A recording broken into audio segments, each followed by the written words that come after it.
Bueno, kids. Good morning from the East Coast of America.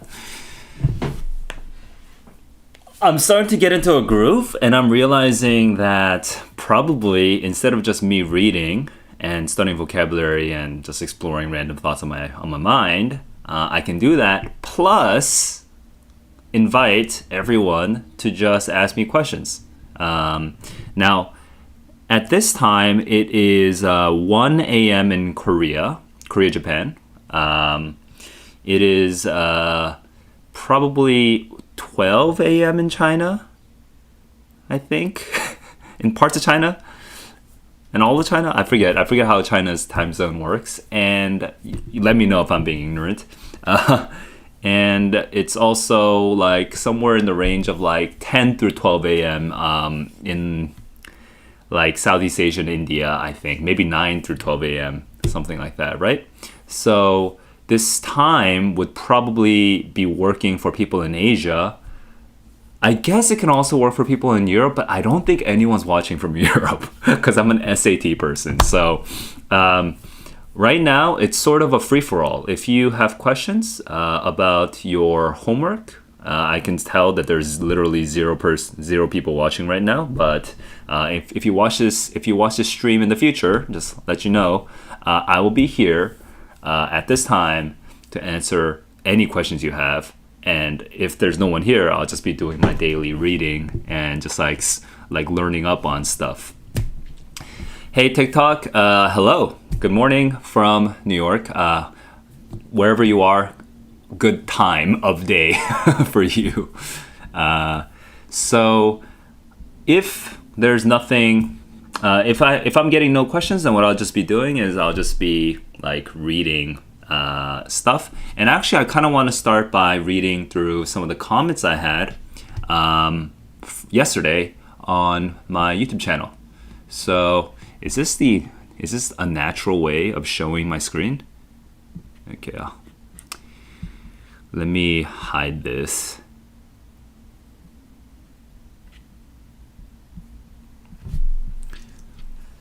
It's kind of ghetto looking, right? I'll go into full screen.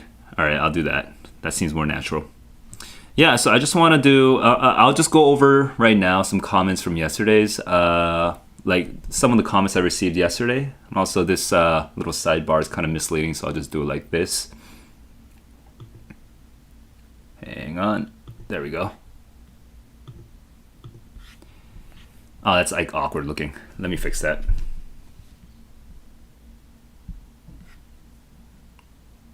Okay, this is going to be awkward to fix just because, I'm just going to keep this. All right. So, let me make sure that I can actually see my YouTube comments, YouTube chat. All right, here we go. Africa. All right. Africa. What time is it where you are? I'm trying to think. You were probably like evening right now. Or no, afternoon. You're in the afternoon right now. Okay, cool. So I'll come back to your questions if you have any in the chat. I'll just go through some of the comments that I had yesterday. Let me know if this is like not cool to do. I feel like it should be fine because if you shared comments in public, then it should be fine for me to go over them in the stream. But let me know if this seems like if I'm sort of violating some sort of internet rule that I don't know about, okay? Because I don't want to infringe on people's privacy. But I do think a lot of these conversations are really helpful for other people too. Yeah. So the first comment we can look at right now is, when can my SAT results show up? I've still been waiting for my SAT results from March. I'm afraid that maybe it's because my scores are low. And my reply is, it's almost certainly not because your scores are low. It's almost certainly unrelated to that. I don't think the SAT, the SAT does not decide whether to release your score based on how well you did, because that would be far too difficult. That would be far too difficult for them to think about. So I don't think that's that. However, if I actually wrote the actual answer or my fuller answer in a different thread, so let me find that. It's somewhere in some other thread.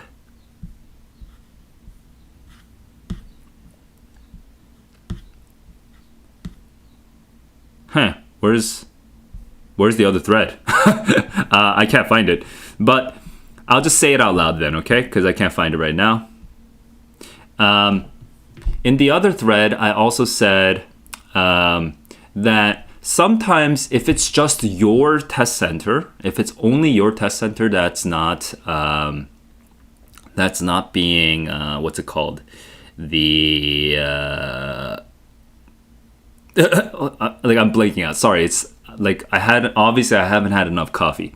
Okay, if it's only your test center that's not being released, then it's likely, I would say there's a pretty good chance, because it's been a whole month now, that your test center is being investigated for potential cheating.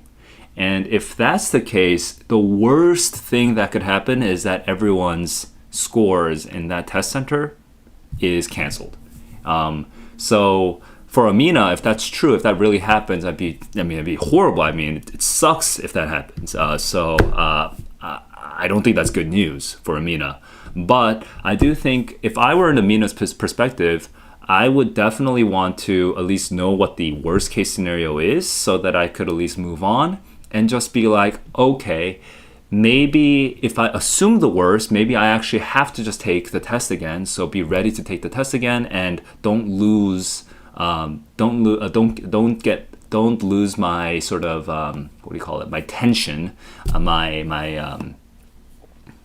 Actually, that's a Korean. That's like an awkward Korean translation. But stay on my toes. There we go. I'm trying to use my American idioms. Oh my god. So stay on my toes and be prepared to take another test. Okay. So that would be my general advice to someone like Amina, whose scores in the worst case scenario may be canceled. Hopefully, her scores will not be canceled. Right. Hopefully, but worst case scenario, it might get canceled. So be ready for that.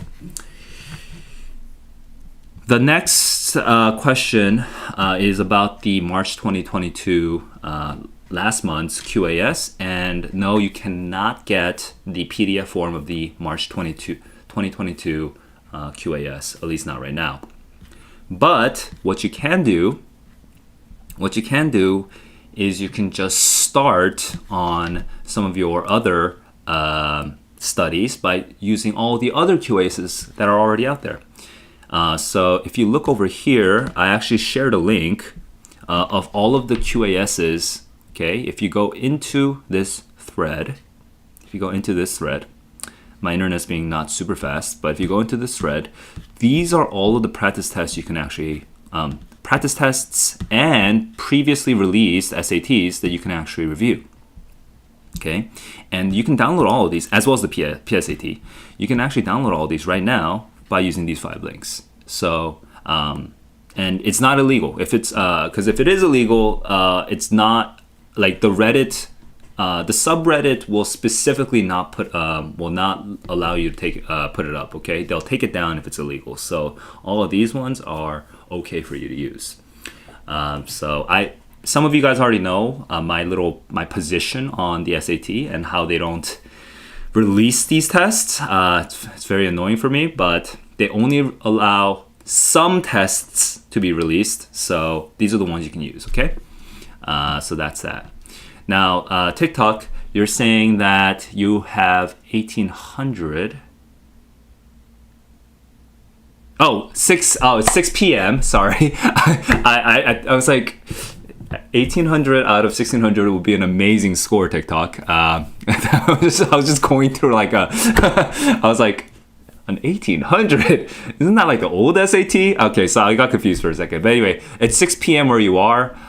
So you're 6 hours ahead of me. All right, cool. Yeah, good evening. So that's for TikTok, and you want me to do the December 2021 SAT full review. The problem with the December 2021 SAT full review is that is not a release test. It's not a test that the QAS officially came out on.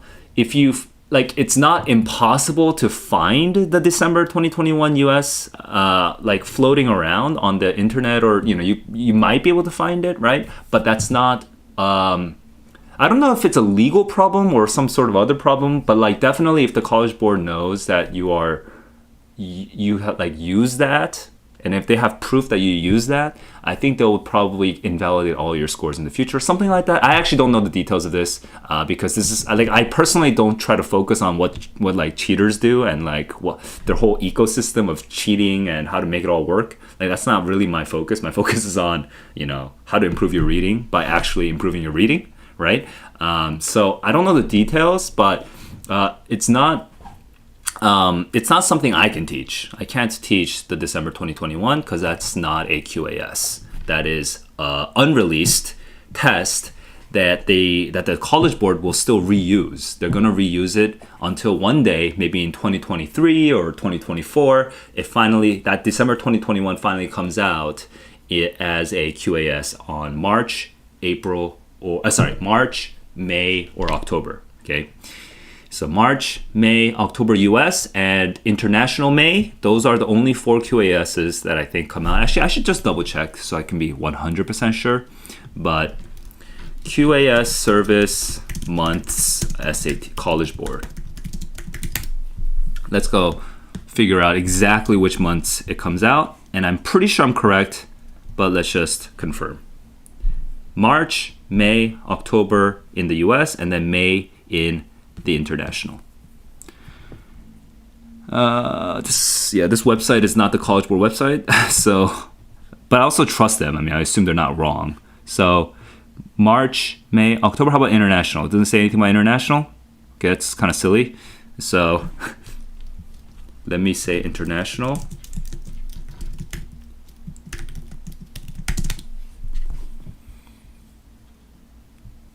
Maybe over here. I feel like it's probably this website.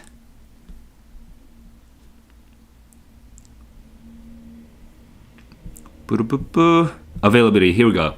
So yeah. Oh, and yeah, Canada has its own rules. So the QAS is available for October, March, and May. Okay, October, March, and May. SAS does not give you the actual questions. It only gives you the which answers you got right or wrong. Okay, and Canada is the same. October, March, and May. Center-based.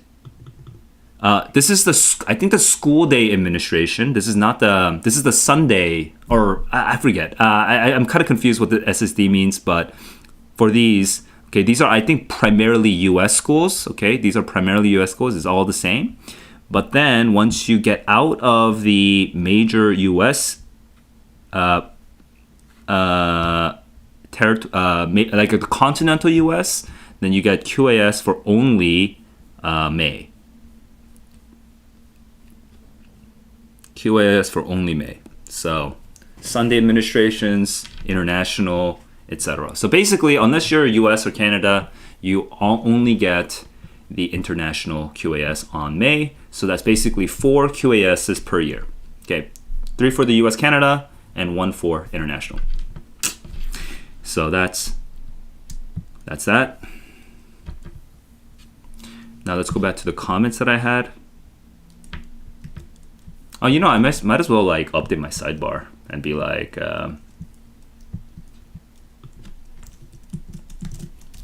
Reviewing yesterday's YouTube comments and Discord discussions.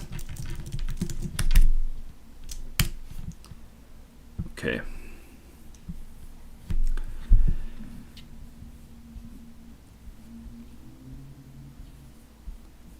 And then, let's see, what else do we have right now? We had QAS.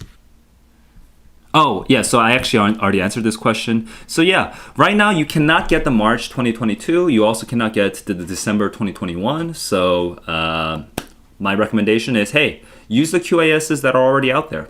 Use the ones that have already been released in PDF form. You can go into Reddit, download them, and start studying right now.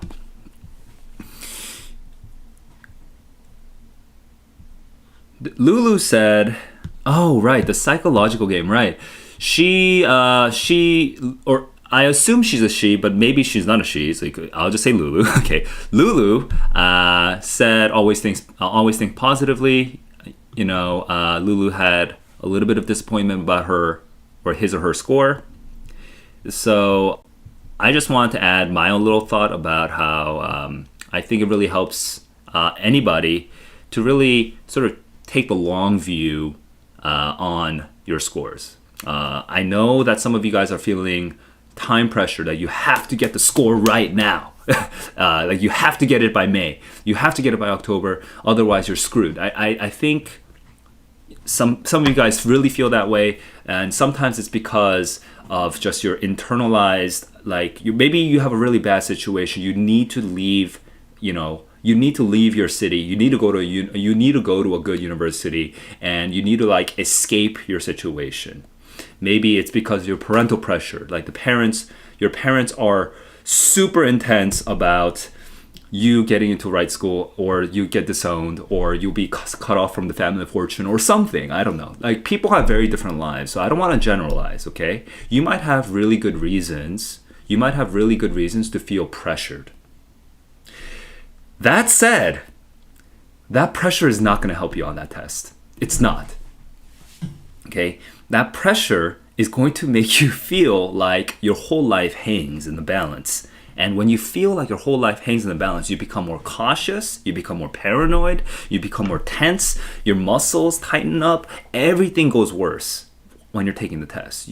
During the test, you want to be as relaxed as possible. You want to be as confident as possible. And how do you do that? By basically accepting, hey, my life, no matter how effed up it gets, I'll still be okay. And the reason I'm still going to be okay is because I'm going to keep growing. And I'm going to be a better person today than I was yesterday. I'm going to be a smarter person today than I was yesterday. I'm going to be a more energetic person today than I was yesterday. I'm going to be a more positively contributing person today, or citizen of the world, than I was yesterday. I'm just going to keep growing. And as long as I keep growing, my scores, my university, my fortune, my life situation, all of it's going to slowly but surely solve itself. College is not the only thing in the world. Maybe for some of you guys, you might be in really tough family situations, but your family is not the only thing in the world, right? There are larger purposes in life, and to access a larger meaning in your life, you got to just keep growing and focus on the growth today. So if I actually read out loud what I actually wrote yesterday, I'm just zooming in so that it's more visible. Like, I think one easy way of framing this is just saying, hey, even if my results aren't where I want them yet, I know I will eventually produce results if I can just grow a little every day. If you guys can just sort of, you don't have to use these words, these are just my words, but I think that anyone who kind of grows long-term, or anyone who succeeds in the long term, has some version of this kind of sentence, okay, in their head, and becomes like a mantra. They repeat it to themselves over and over so that they can take some of that pressure off, okay? So that's from my comment yesterday. And this also was from yesterday, so I'll just review this, and I think this is the last one because these are some older comments, and I don't want to go over every comment I got on YouTube. So from yesterday's comments, actually TikTok comedy, who's in the stream, I think right now, shared his concerns about the reading section, and my short answer. You can actually read this. In detail while I'm talking, but my short answer right now is this. Okay, Ethereal, I see your chat. I'll be back with you in a second. My short answer is reading is not just a single skill. In the same way that math is not a single skill. Okay, in math, not only do you need to be able to do arithmetic, mental math in your head. Okay. Not only do you need to be able to do like perform operations on like equality operations, right? Minus 10 on the left side, minus 10 on the right side. Not only do you need to be able to do that really fast, okay? Not only do you need to be able to do proofs, like you need to do a bunch of little skills, okay? And reading is the same way. And so when people say improve their math scores, it's very clear what they need to improve on. Like they know, I'm bad with trigonometry. I'm going to focus on trigonometry, right? I'm bad on. I mean, sorry, I'm not a math teacher, so I kind of forget these words. But I'm bad on like these equality relationships. So I got to work with these, these equations on the left and right side. I'm just bad with that. Well, in reading, it's pretty similar.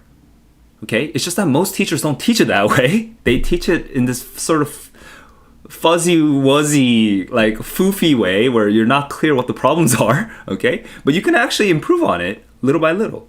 And the first step is to actually understand what your problems are. It's not just to go to somebody who reads really well and be like, oh, how do you read well? They're not going to have very good advice, okay? People who read well don't know why they read well because they just grew up their whole lives reading they grew up their whole lives just reading. So instead, what you should be doing is, how do I understand my weaknesses well? Okay, how do I understand where I'm weak? That's the first question, and that's where I got into on yesterday's comment with TikTok Comedy. He said, how do I improve on my reading? And I tried to give a sort of diagnostic tool, like how do you diagnose your reading? So first, read the passage and don't look at the questions. Just check. How well do you remember it? This is more effective if you actually compare yourself to somebody else, especially somebody else who's doing better than you. Okay? So read the passage. Don't read the questions. Just talk to your friend and be like, what do you remember? And then confirm and maybe write it out so that you don't kind of cheat, like write it out first and then share with each other what you wrote out. This is what I remember, right? Check how well you remember, okay? If you notice from my streams, I actually remember a lot from these passages when I read it once, okay? The second thing to diagnose is when you read the question stems. When you read the question stems, do not read the answer choices. I don't know why I can't speak today. When you read the question stems, do not read the answer choices. Cover them. I use an index card. Do I have an index card here? I don't have an index card, but like I have a passport. So like I would cover my answer choice and then just look at the questions and be like, can I predict the answer? Okay? And if you have a friend who you can do this with, compare your predictions. And see how well you're predicting. And then I guess I could have actually made this number 3. Once you actually answer the choice, mark how confident you are, okay? Before you look at the answers, okay, because the answer choices all come out, right? And the correct answers on the QAS, you can always find it at the back of the PDF. Don't look at them right away, obviously, Once you circle C, be like, how confident am I? Okay? Because a lot of kids, this is a huge problem that they have. When they get C, when they circle C, and then they look at the answers and then they find, oh, C was the correct one, they don't even think about it anymore. But a lot of times, when you circle C, you weren't even high confidence. You were low confidence and you chose C. And so if you got it right, you got kind of lucky, if anything. That luck is not good. Remove the luck. You got to remove the luck. You have to be high confidence next time. So if you got a correct answer but your confidence was low, you still need a review. Okay, so make sure you do that.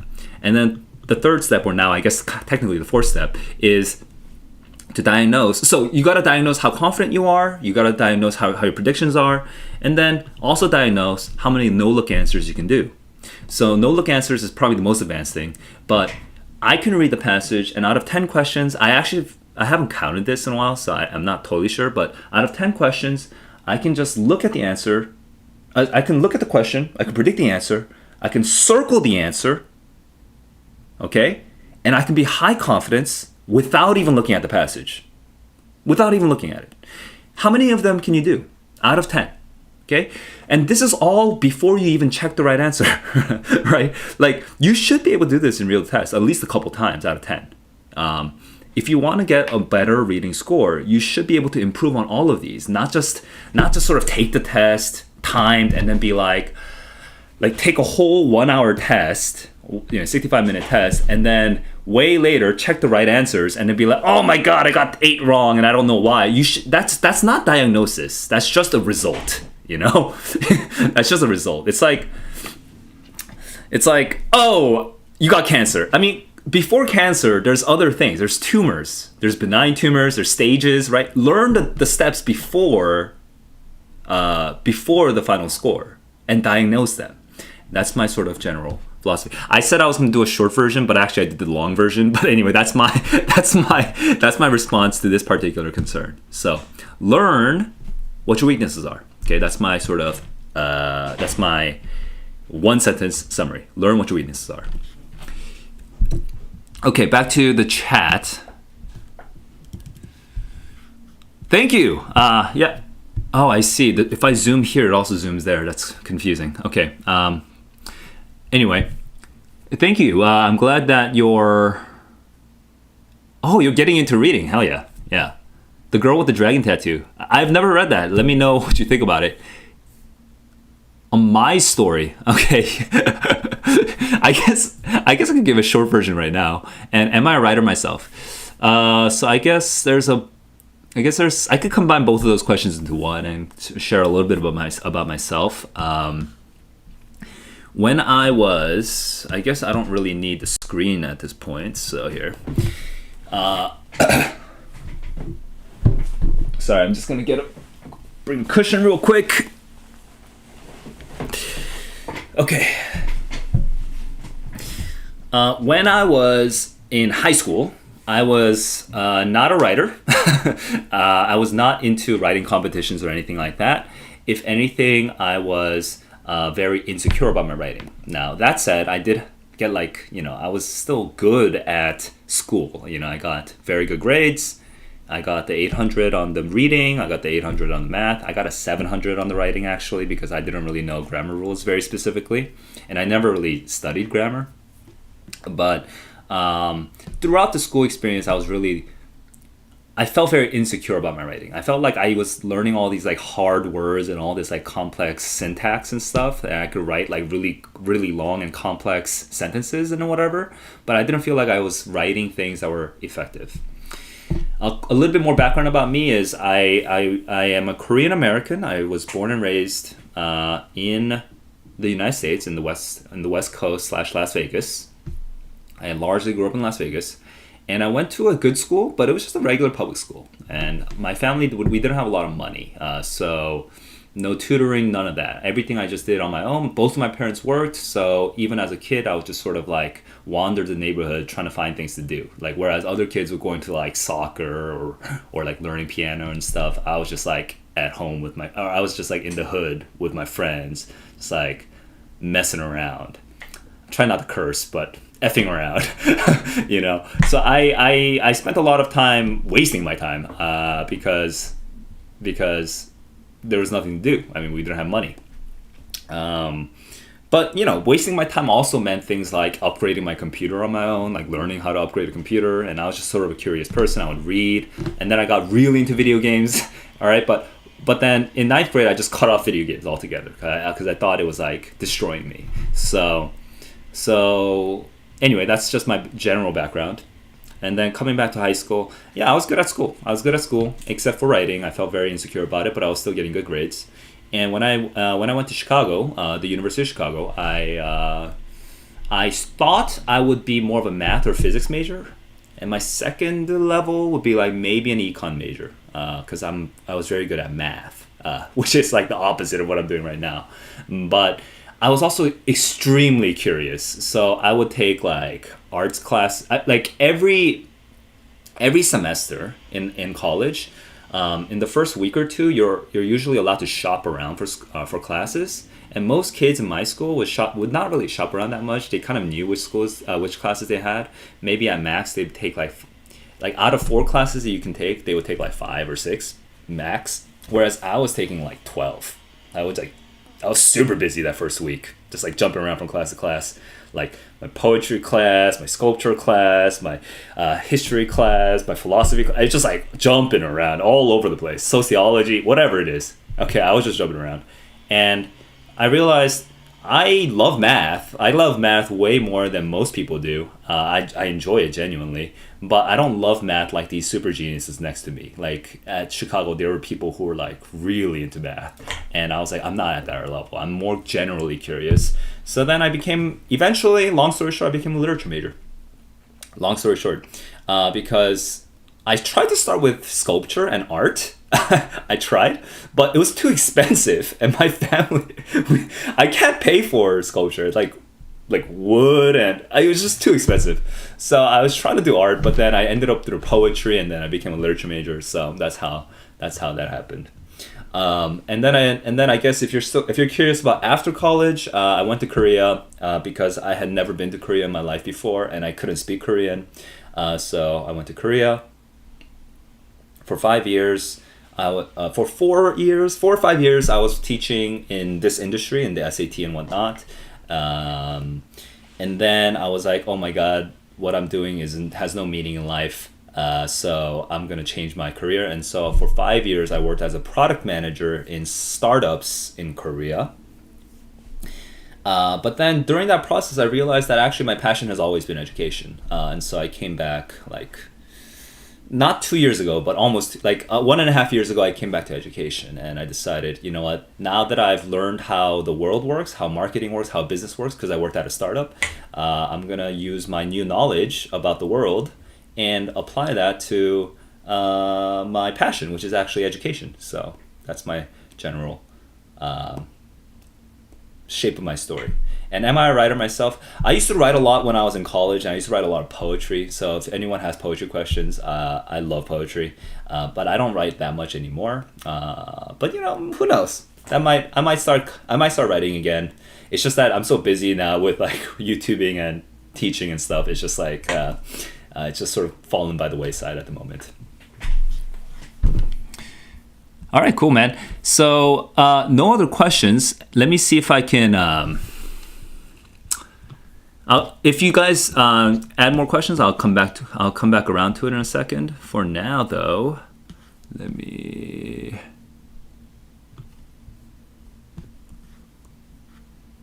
What happened to my window? Okay. I'm just gonna say something about my Discord channel because there hasn't been a lot of discussion the last couple of days, so there's actually nothing to review. But I wanna mention a couple things, okay? So in the Discord channel, I have a couple. I'm sort of like, it's very fluid right now. It's very much like work in progress, and you know, people are coming in, but I don't think I think people are still feeling awkward because I don't even know what I'm doing with the discourse. But I at least have a couple channels that you can start utilizing right now. Okay, you can start utilizing the homework help channel right now. And so if you ask for homework help, either I or maybe some of you can actually go and help each other on the homework. And what this will do is for you as the person, like let's say that you're pretty good at math and someone's asking a question about math that you're weaker on. If you explain your process, you might actually get more solid in your process. You might actually become better in your process. So it actually has a self-educating effect when you try to educate other people. Okay, so I really recommend teaching in order to learn. I think that's really, really good for you. Right now, my computer is slowing down a little bit. I don't know if it's it doesn't seem like an internet thing. It might be an internet thing. Let me know if this stream is unviewable, okay? Okay, so homework help you can definitely use right now if you come into the Discord server. The SAT you can also use right now. Okay, if you're studying the SAT and you have questions about various random questions, go ahead and ask them. Now, I do have some guidelines on how to ask a good question because some people ask questions in, I think the laziest possible way would be something like this.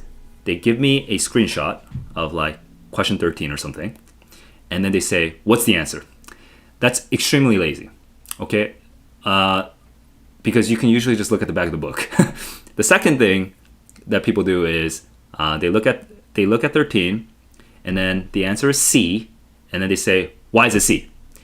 It's also pretty lazy, okay? Because you can look at the back of the book and you can find the explanation, all right?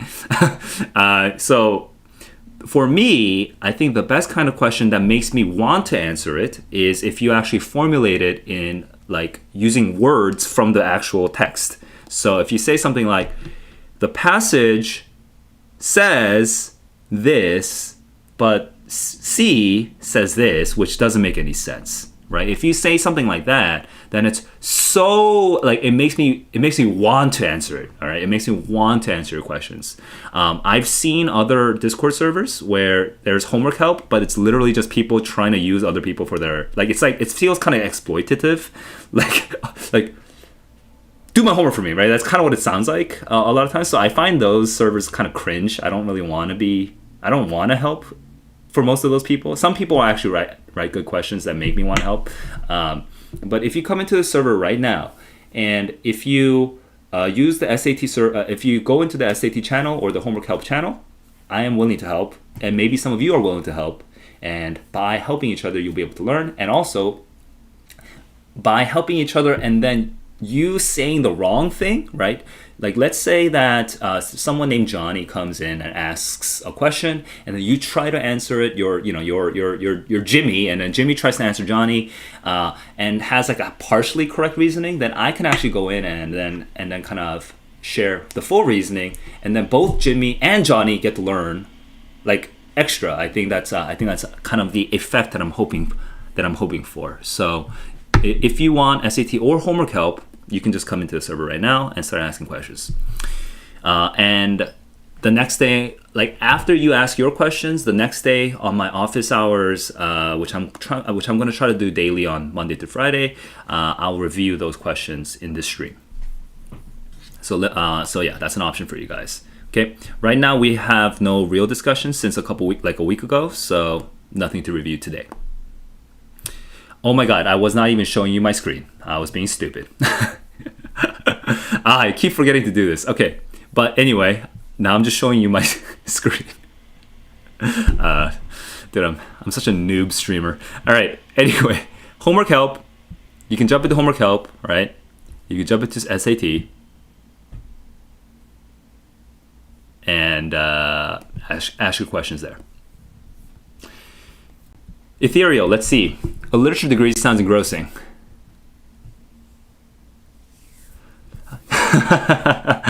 Computer science versus literature.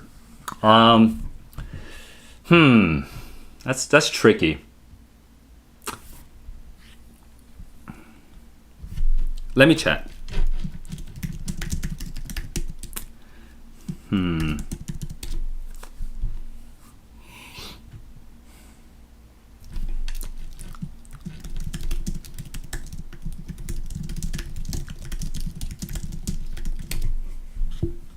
Okay, let me try a pause. I'll try a pause.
Okay, so I think we're back, and I think my internet speed should be restored. It feels all the signals say that it's restored, so I'll continue with the stream. Just a quick recap of the last two things I was saying. First thing I was saying was, hey, let me show you my Discord real quick.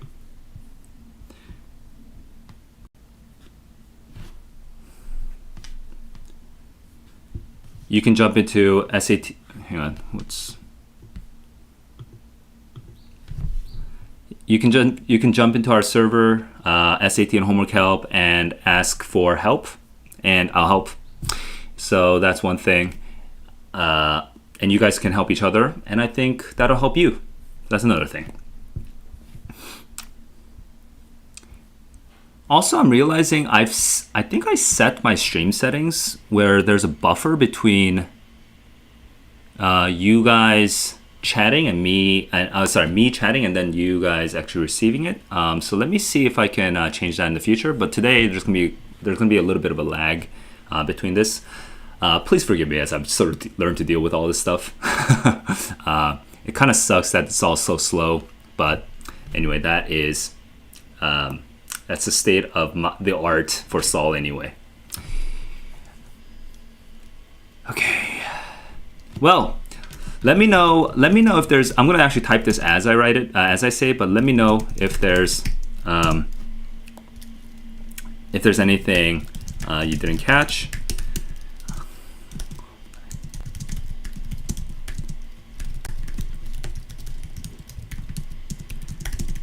Okay, I can restate anything that was missing.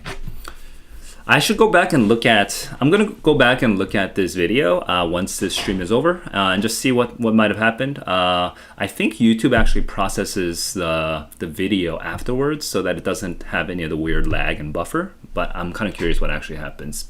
Also, if there's anyone out there who's really good at streaming, and if you have advice for me, I can tell you what my setup is, and I'd be curious how to improve my setup. So that's that. I'm going to now peace out of Discord. Okay, so no more Discord.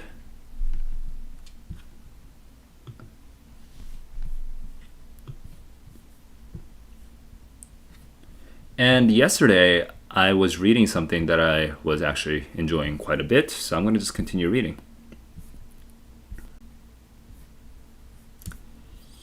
Yep. So let me pull up my readings, and every once in a while as I read, I'll just take a break and see what other questions there are and then get back to that. I think today I've already been streaming for a little bit, so maybe 30 minutes of reading-ish, about 30 minutes, and then I'll probably have to go. So 30 more minutes of office hours. Any other questions that come, I'll answer as I see them. I'm going to go read a little bit. Oh, you know what? Before I read though, I want to do vocabulary.com because I think this is just a tool that everyone should learn at some point. So let's go vocabulary.com. Here, let me hush.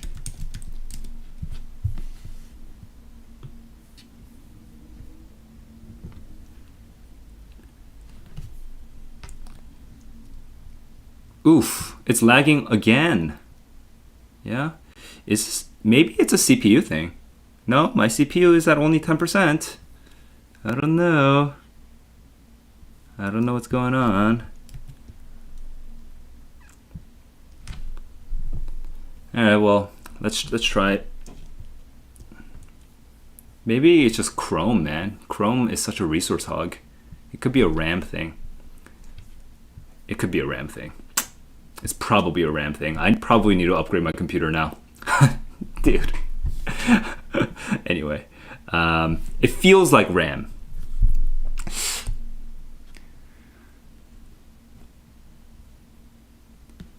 All right, I'm gonna just go through this slowly, and I'll be paying attention to the chat. I'll be checking in on the chat every once in a while.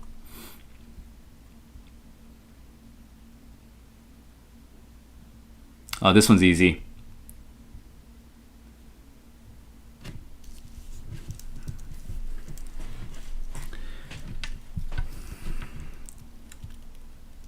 I'll zoom in a little and then I'll read it out loud so that if anyone's actually watching, because this might be extremely boring for some of you guys, but if anyone's watching, you can actually try to guess on your own first.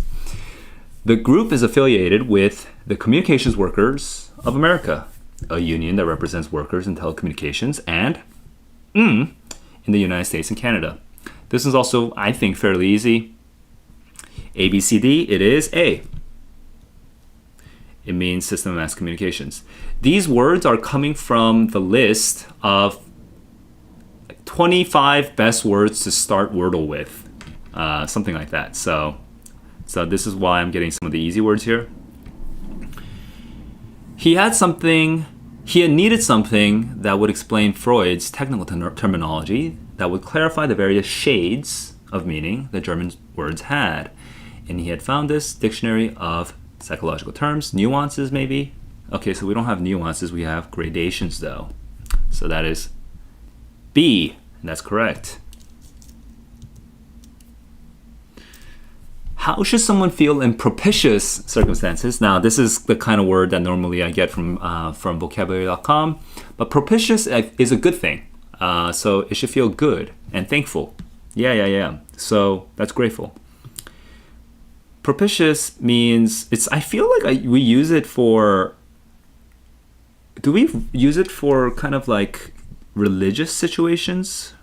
I want to know the context where we use this. Now, the vocabulary.com is really good at kind of imagining, helping you imagine when you use these words. So if you believe in astrology, you might check your horoscope to settle on a propitious day, right? So it's kind of spiritual, right? Not quite religious. A propitious moment to ask your parents about that spring break trip to Cancun might be when you've just unveiled your straight A card. It's a little too casual to use the word propitious, I think. I don't think that's how you normally use it. So I want to use the vocabulary.com dictionary. Okay. And propitious gales, right? This is like old school times when you're on a ship and you have the wind and it's propitious. It's pushing you along. Propitious alignment of the planets. It feels... planetary. There have been no evil to mar that propitious night. Right, so it has this feel, right? And you don't get the feel just by learning the definition. The definition never gives you the feel. You have to look at the examples to figure out the feel of it. So this is a habit I had since I was a high schooler, okay? I strongly recommend that you build this habit as well. You need to get the look and feel of the word too. Don't just get the definition. If you only get the definition, your vocabulary is not going to actually improve. Alert. This one's so easy. I'm just going to move on. Sheriffs found a pair of hunters setting out duck decoys and building a... blind. I didn't know this, but through vocabulary.com uses the same word at least like 5 times in different formulations to kind of teach you the different meanings of the words so that you don't only read. So it's like a quiz, but the quiz actually repeats the word 5 times. So the quiz repeats the word 5 times, and that's why vocabulary.com is really great. So you can kind of learn different parts of the word. And so here, I never knew this, but the word blind refers to a type of camouflage that's kind of like a station. So in fact, there's even blind products. So if you look, I didn't know this at all, but hunting blinds is like this thing, okay, in Las Vegas that I never knew about, but they're like these little camouflage pods, like little turrets that you can use. So this is these hunters building a blind. Ethereal, I see your question. I'll be back in just a second. I want to get through at least 3 more questions here, or 4 more questions here. Routed all applications. William McKinley officially routed or kind of sent all pardon applications to the Justice Department. So let's see. Does anybody know which word is the closest to routed sent? 3, 2, 1, let's go. Dispatched. By the way, I don't know if you guys know, but if you don't know, vocabulary.com has the actual definition over here. The explanation for this particular question is here, and this is from the dictionary, which you can look over here. And then the dictionary, a route is a way for traveler movement. A route is a way for traveler movement. Route comes from the Old French word route. Route comes from this Old French word route. So some people pronounce it route, some people pronounce it route, whatever. But anyway, yeah, this just comes from the dictionary, but this is the actual explanation. But sitting in that garden for the first time, I was a sailor. I can't speak anymore. Okay, I was a sailor. Sailor. Landless and disconnected. I was estranged, maybe. I see. Here we go. Alien. So this again is a word, but this is a great question for a word that you already know, right? But it's, it's two metaphor. It's a mixed metaphor. I'm an alien. I'm a sailor, right? So that's the kind of thing that people say you shouldn't do, but it's the kind of thing that you do read a lot. You read mixed metaphors all the time. And so from context, you should be able to get this word, alien, that you really should already know. But if you couldn't get it, even though you know the word alien, it doesn't mean you really know all of the usages of it. So you should learn to use it in the flexible way that English allows. Soon after the war, the DAR announced a series of concerts to raise funds to... Anybody know? Okay. 3, 2, 1, it's number 2. It's solicit. Okay, solicit means to ask for and get. And then number 10. Can't means to. Now this is the kind of word that vocabulary.com normally gives me. It's not from the Wordle list. It's just it's just like Saul's list that they customized for me. But I already know, I learned it recently, so it means to lean. Okay, it means two different things. One of it means to like tilt or lean, and one of it means like cliches. So moving on. 10 out of 10. And before I move on to the next 10, I'm probably going to do 10 more and then I'm going to read. I'll go back to the questions in the chat. So let me just double check. Let me just double check Discord that no one's talking in Discord right now. Okay, cool. So yeah. Right, I forgot to answer that, huh? I think I got so distracted with the internet and everything that I just completely lost track. Computer science versus literature. Yeah, there's one thing that I could say is this, okay? Computer science is going to definitely give you a career. Like, definitely. So your parents just want to make sure that your backup plan is always a reliable backup plan. That you always have something that you can do, that your life is not gonna, turn into a nothing, or from whatever that means for your parents. Okay. And also, I think computer science is also very creative and interesting. So I wanna defend that. I think if you learn computer science, there's actually a lot of areas within computer science that you can explore. And with computer science, there's always something new to do, right? Just because you are an engineer at a company like Google or something doing one type of software development doesn't mean that next year you have to do the exact same thing. Okay. Engineers have a lot of options with exploring new things. So you can do a lot of creative work within computer science. But that said, what is college about for you? Like, what is the purpose of college? And people disagree on what they think the answer on their answers. Okay, people have different answers for this question. What is the purpose of college? For me, I do think, especially with my background, I was a lower middle class to sometimes not even middle class background Asian immigrant kid. Okay, and typically for people in my position, we actually, like, I think statistically we end up just doing, the doctor path or the engineer path or whatever. think typically that's what happens. But for me, college was not about securing a career. I always felt that I could always get a career whenever I wanted. For me, I thought college was about expanding my mind. And so I chose literature because I was weaker on writing, not because I was good at writing. So I actually had a worse GPA because I took really hard classes that were challenging for me, and I didn't get straight A's as a result. For me, it was the whole exploration of things that I didn't know, right? Because if I was born into a wealthy East Coast kind of waspy family with connections like with multiple generations of American connection, there's a good chance that I have like a grandpa with like this amazing library, and my grandpa is gonna talk to me about like Shakespeare when I'm like a middle schooler, or about the history of Western civilization and stuff like that. There's a good chance that I have that sort of deep connection to the sort of classics of Western civilization, right?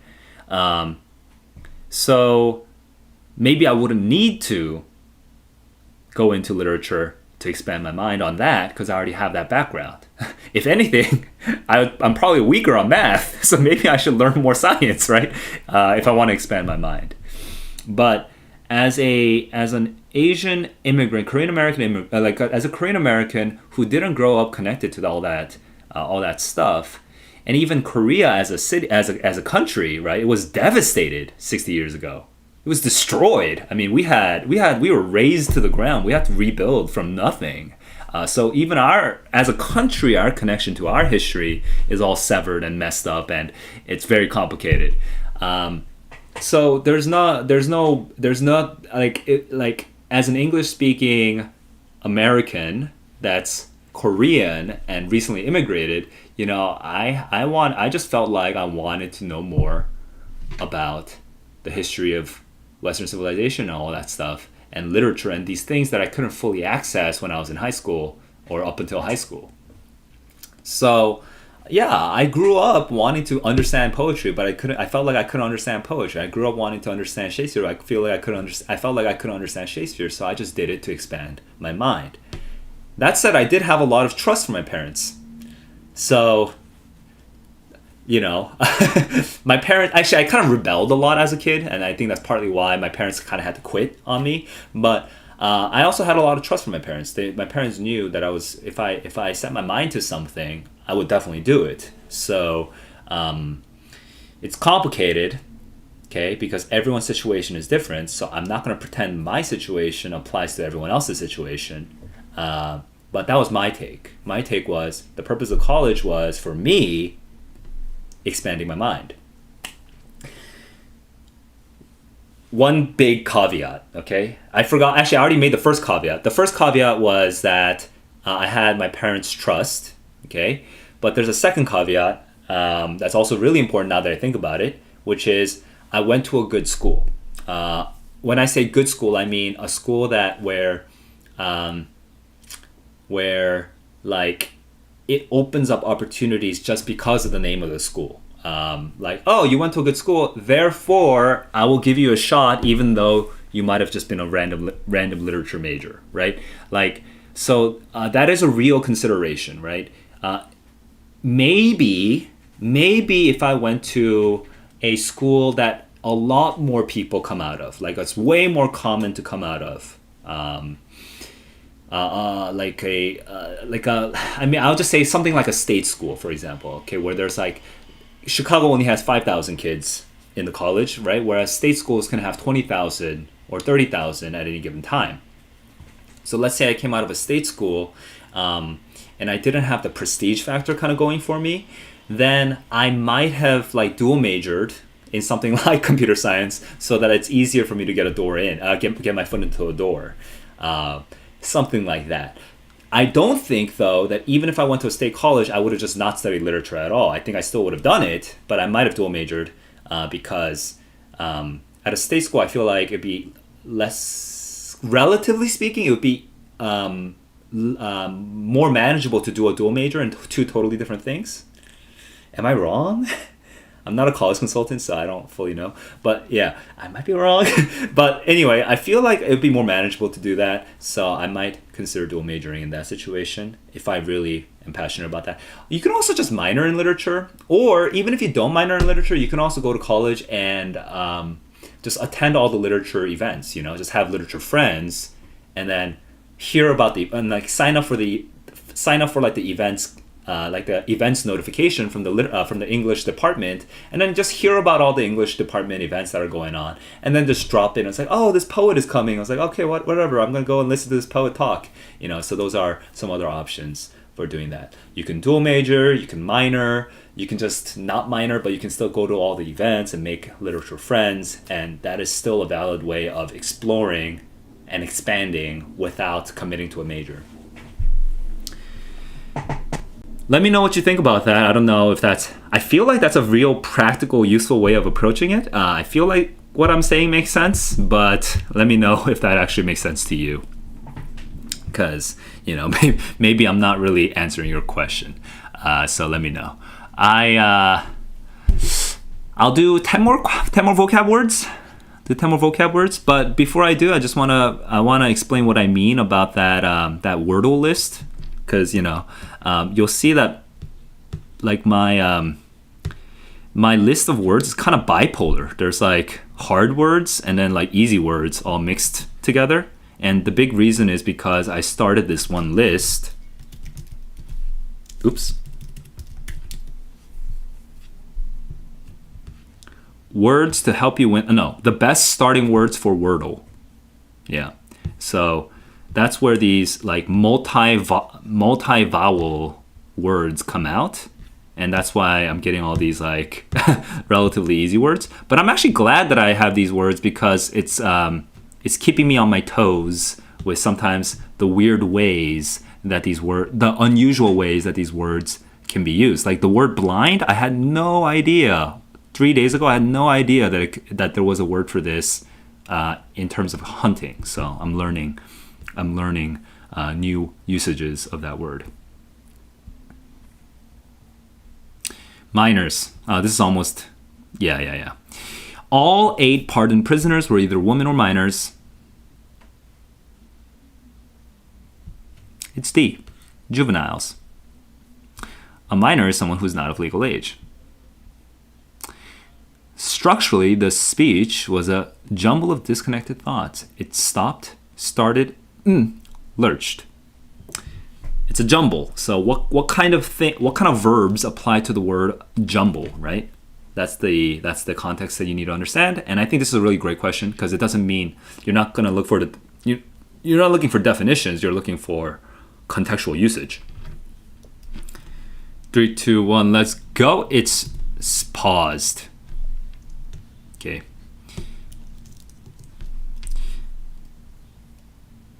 Each blank was tested. A few did not float well and had to be fixed. So we're talking about things that float. I think it's pretty clear what this is. Things that float. 3, 2, 1, let's go. It's B. Canoe. Something means sound. If you turn up the volume, turn down the bass on your TV, you are adjusting the audio? Is this audio? Audio. Oh, it's audio, yeah. So vocabulary.com asks you to spell it, and this is the final question. And then once you spell it correctly, then you're done with that word. I mastered audio.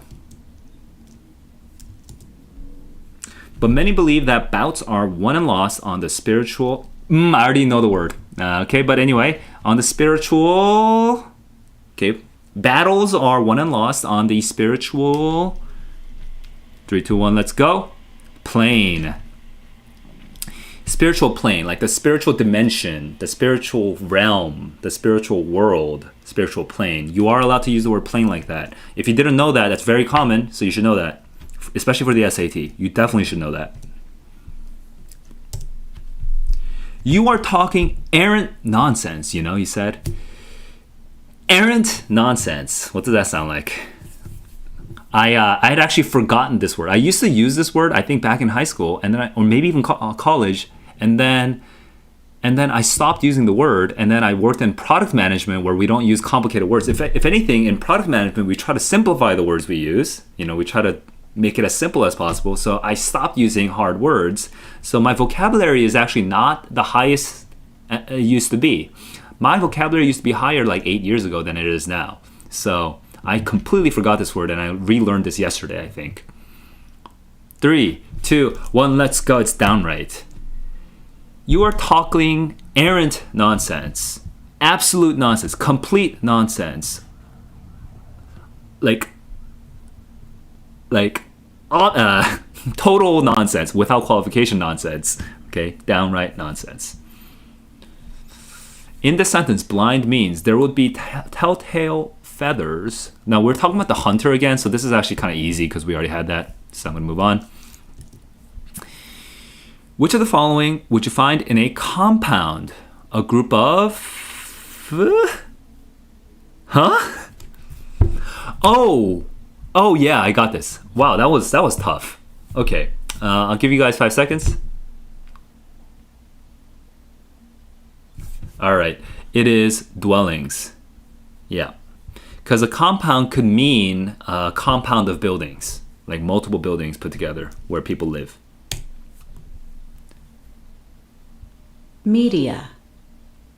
All the various communications you use to get your news. Media. Spell it. Let's go. We're done with media. The gave the streams life, and they consequently cut deep valleys into the mountain area. And the icebergs, maybe? Okay, let's look. 1, 2, 3, 4. The something gave the streams life, and they consequently cut deep valleys into the mountain area. We're talking about geology, so it has to be one of these things, and I know which one. 3, 2, 1, let's go. Uplifting. Okay. And that's that. 10 more questions. Okay, I'm pooped out with vocabulary, so the reason a part of me wants to keep going because I want to show you some of the crazy words that vocabulary.com shows to me, because then you can kind of see how vocabulary.com sort of matches their like level to me, but I'm just tired. And I want to do at least a couple pages of reading before I go. So gonna switch over to my book. Let me change up what it says in the sidebar. The Order of Time, 2017, Carlo Rovelli.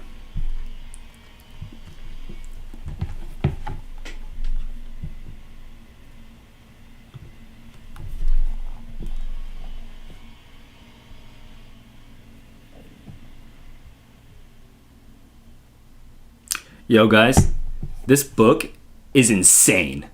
It's so crazy. I love this book. It's so crazy. Here we go. There is no present in this universe, which is such a crazy thing. Okay. Gorgo is the woman who saved Greece by realizing that a wax-covered tablet sent there from Persia carried a secret message concealed beneath the wax, a message that forewarned the Greeks of a Persian attack. Gorgo had a son called Plaistarchus, fathered by the king of Sparta. Dude, I'm super hungry. Okay, no, I'm gonna keep reading because I still want to read. I want to have this habit. So I'm gonna read, except I'm gonna go down only to probably one section. Oh no, man, this is too long.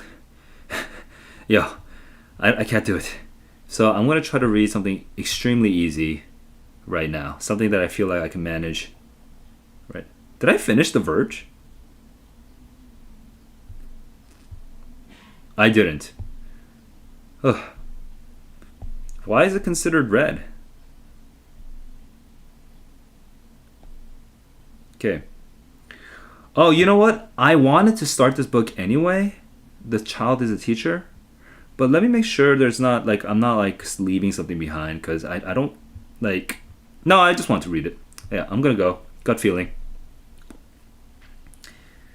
This is about Maria Montessori. So I'm actually going to.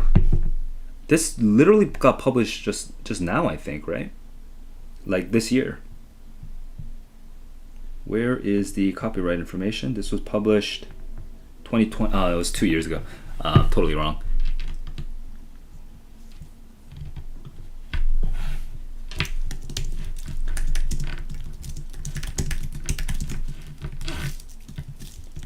Christina De Stefano. Am I correct? Yes. All right.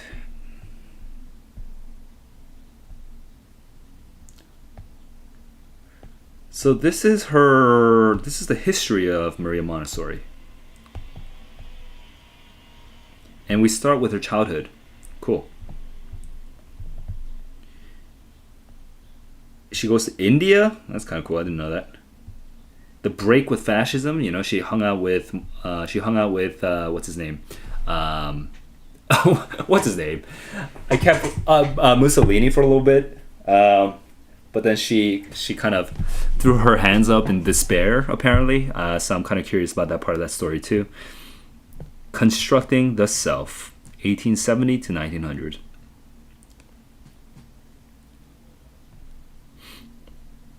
The rhythm with which the child is constructing himself. A little girl.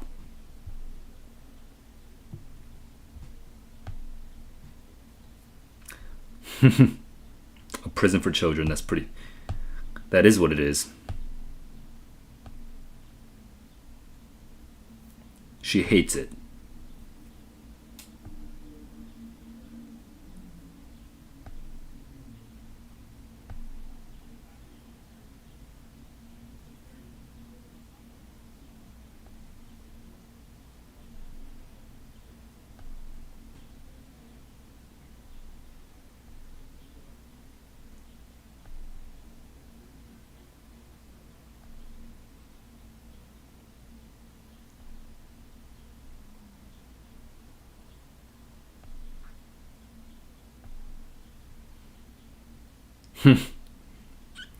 Interesting.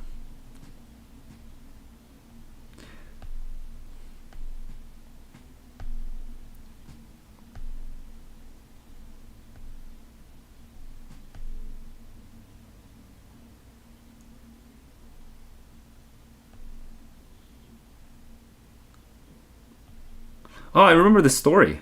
I wonder when did I hear the story? Okay.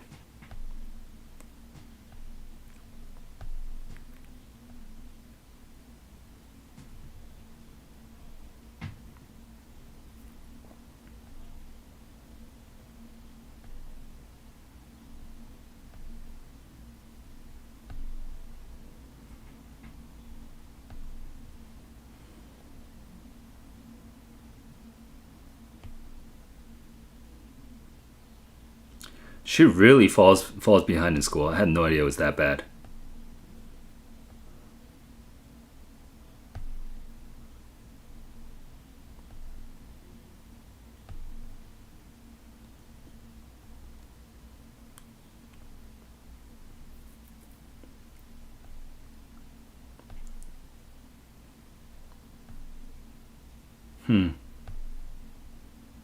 That's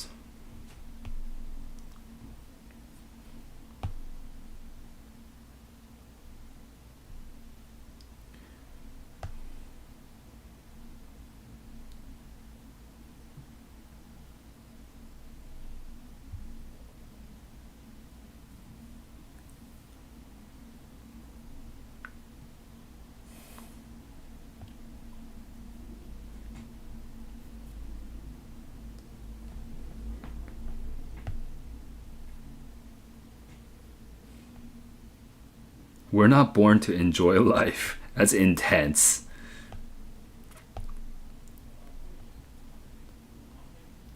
I mean, I wouldn't agree with that. That's a little intense.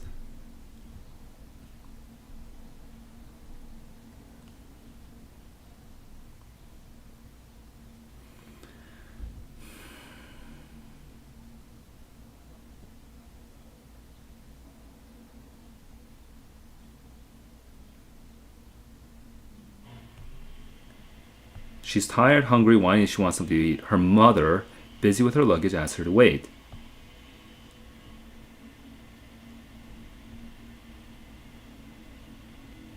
Wait, are we saying that that's what the mother gave? I'm kind of confused. Her patience at an end?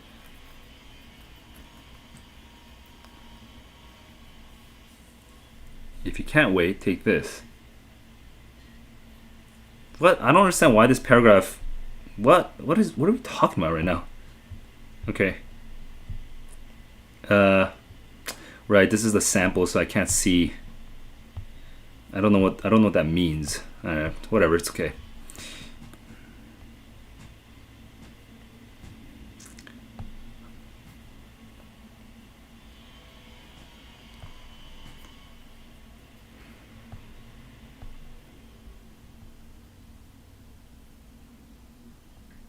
An imperious daughter.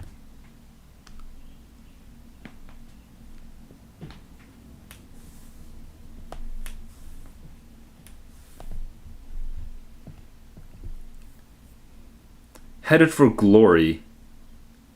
And then she leaves. She just makes these sudden decisions. She's very impulsive. Listening to her inner soul.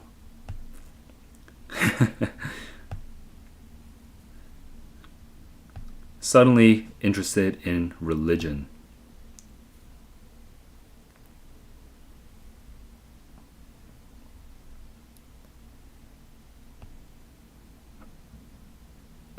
I'm not going to die. I have too much to do.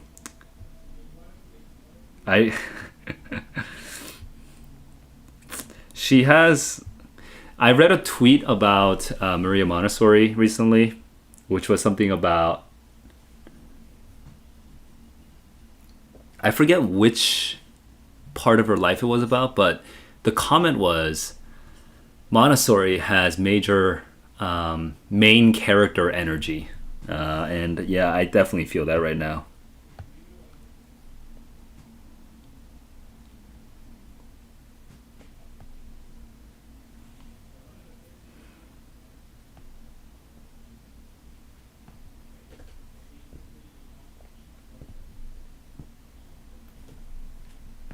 Okay, she's the first in a group of girls, or she's in the first group of girls to enter that school. That's pretty formative. She studies, she gets excellent grades.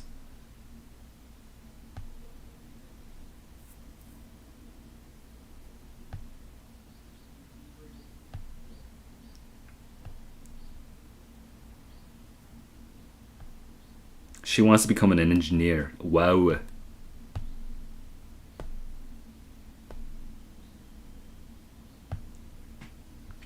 And it's not. I get engineer vibes from. Maria Montessori, just how she tweaked her education system her whole life. So I think that's a good. This is such a great thing that she did.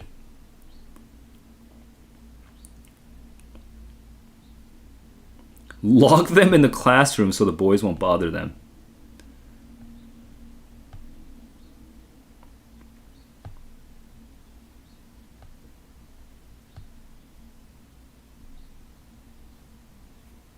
Renilde? Who's Renilde?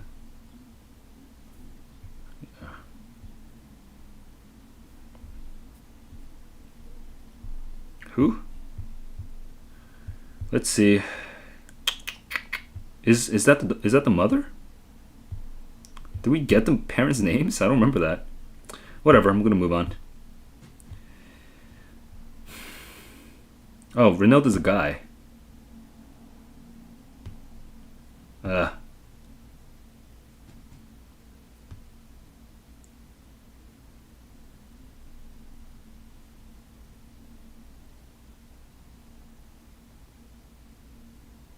Oh, yo, the subjects sort of jump around a lot, which stresses me out. This he is still referring to Giovanni Genora, and confronted by Renilde must be the father. Yeah. So the father confronts the boy, and the boy explains, "No, I am serious."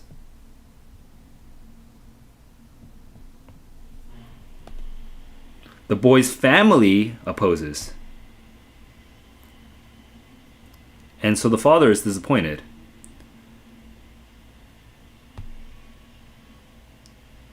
Wait, who's Renil? What? That's not the father?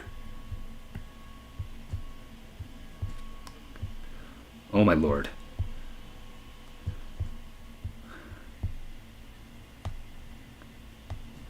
Come on, give me the names. Okay, here, we have some names here. Her father's Alessandro. Where's the... Oh, Renilda's the mother. Okay. Dude. Okay, finally. Okay, so confronted by the mother, and it says her daughter's reputation, so I should have picked that up, but I was being stupid. Okay. Alessandro's relieved. He likes the boy, but too gloomy.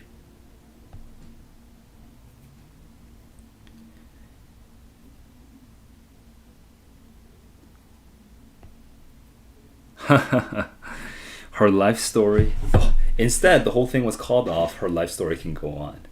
Yeah, it is kind of interesting. Like, what would she have done? What would she have done if she had not gotten married, or if she had gotten married? Would she have been the same person? Very likely not, right? But we never know. We never know the counterfactual in history. So, cool. We just got started on the history of Maria Montessori. And do I want to keep reading this? I do. I want to keep it on the back burner for now. I don't want to read right away. But I want to read this. I think when you read the biography of somebody, or like a biography of somebody, you can kind of take your time. You can read it over a whole year and